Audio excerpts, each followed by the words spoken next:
Olá, alunos, professor Luiz Paloski aqui para a gente falar sobre testes de hipóteses. E eu vou mostrar nesse vídeo, nesse breve vídeo, como que a gente analisa, encontra os dados nas tabelas de referência, tabela Z e tabela T, de estatísticas para as referências na hora de fazer os testes. Uma coisa importante é que quando a gente faz os testes de hipóteses, a gente tem que encontrar então esses valores de referência que vão demonstrar para a gente qual é a zona de rejeição, o ponto ali de corte de rejeição da hipótese.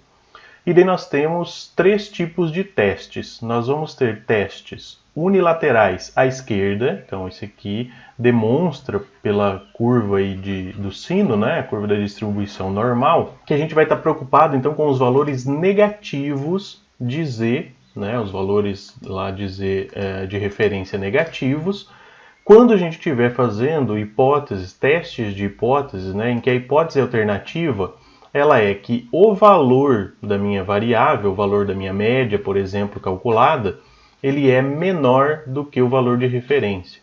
Então eu estou testando se é maior ou igual, minha hipótese nula, e a hipótese alternativa é então de que esse valor é menor do que o valor de referência. Sempre quando eu estiver fazendo um teste de que o valor calculado é menor do que o valor de referência, como hipótese alternativa, eu faço um teste unilateral à esquerda. Então eu vou estar preocupado com os valores negativos de Z. Quando eu estiver fazendo testes em que a hipótese alternativa é de que o valor calculado é maior do que o valor de referência, então eu farei um teste de hipóteses unilateral à direita. Então a gente está preocupado com os valores positivos de Z. E quando a hipótese alternativa for da diferença dos valores, então eu estou como hipótese nula de que são iguais, mas que a hipótese alternativa, então, é a diferença, eu teria um teste bicaudal. Então, eu vou estar preocupado com os valores tanto negativos como os valores positivos. E isso, na prática, o que vai impactar na hora da gente conseguir encontrar os valores na nossa tabela de referência é que eu vou ter que dividir o valor da minha significância estatística por 2 quando eu estiver trabalhando com bicaudal. Então, sempre que eu estiver trabalhando com monocaudal, eu vou utilizar o valor do alfa que eu escolhi. Então, se é 5%, eu vou buscar lá de acordo com os 5%. Agora, se for bicaudal, aí eu tenho que dividir por 2. Note aqui que há, inclusive,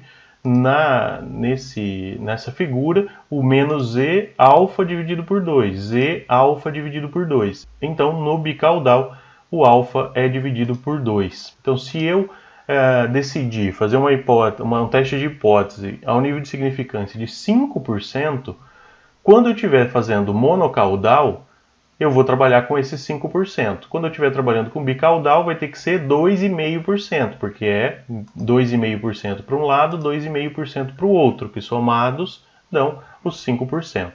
Tá bem? E daí, mostrando na tabela, então vamos supor esse exemplo de 5%. Na tabela Z, aqui a gente tem a tabela Z. A tabela Z, nós temos o valor da estatística tabelado. Então, tudo isso daqui é estatística tabelada. Todos esses valores que estão aqui é estatística tabelada. Ele vai de menos 3 a mais 3. Isso aqui, na verdade, é desvio padrão. Então, vai de menos 3 desvio padrão até mais 3 desvios padrões. O que acontece é, eu tenho aqui nos valores tabelados a minha probabilidade. Então, a probabilidade vai de 0,001 até 0,999. Então, é como se está indo quase do 0 até o 1, ou seja, quase da chance de ser 0 até, ou seja, de não acontecer aquilo, até a chance de ser 1. Só que a gente não chega a tocar o 1. Inclusive, a gente vê isso aqui nas figuras. Essa curva aqui, ela nunca vai tocar o nosso eixo horizontal, ela vai tender ao infinito aqui, ela nunca vai tocar o 1, nunca vai tocar o 0, nunca vai tocar o 1 ali. Então a probabilidade ela nunca vai ser 0 e nunca vai ser 1. Em estatística a gente não tem essas certezas. Então, por isso que ela vai aqui do 0,001 até o 0,999. Tá? E daí eu tenho que procurar, então a tabela Z ela é mais chata, porque eu tenho que procurar qual é o nível de significância que eu estou trabalhando. E na tabela Z, necessariamente eu tenho que dividir por 2. Então, no nível de significância de 5%, por exemplo, eu tenho que procurar aqui na tabela, já dividindo por 2, essa probabilidade. Então, se é 5%, eu sei que eu tenho que procurar 2,5%. Lembrando que aqui está tudo dividido por 100. Então, se é 2,5%, eu tenho que procurar 0,025. E daí, se a gente olhar aqui, ó, o 0,025 está aqui. Então, ok, esse é o nível de significância que eu quero, 0,025. E daí, aonde esse valor cruza, né, vai me mostrar nas laterais aqui da tabela qual é o valor de referência. Então, vai ser menos 1,96. Então, o meu valor de referência é menos 1,96. Tá? Isso para o nosso lado negativo. Se eu for para o lado positivo, então lembrando que como ele vai...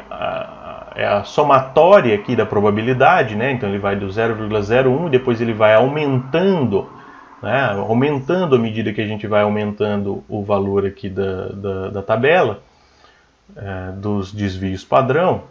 Então, eu olhando para o outro lado, eu tenho que saber que o meu valor de referência agora, ele tem que ser 0,975, né? Porque 1 menos 0,025, que representa os 2,5%, vai dar 0,975. Então, acima aqui desse valor de referência positivo, eu vou ter os 2,5% que representam ali a minha zona de rejeição. E abaixo também teria os outros 2,5%. Bem, então, cruzando esses valores, a mesma coisa, ó, vai ser 1,96. Os valores que estão aqui nessa primeira coluna, eles representam os dois primeiros números do nosso número de referência, né, do nosso valor de referência para o teste, que é 1,9. A segunda casa depois da vírgula eu defino aqui nessa linha de cima. Então é 6, é 1,96, que vai me dar um nível de significância de 5%. Então aqui 1,96 e aqui menos 1,96, né, que são os valores de referência. Vão me mostrar exatamente esses valores. Aqui a gente consegue ver exatamente isso.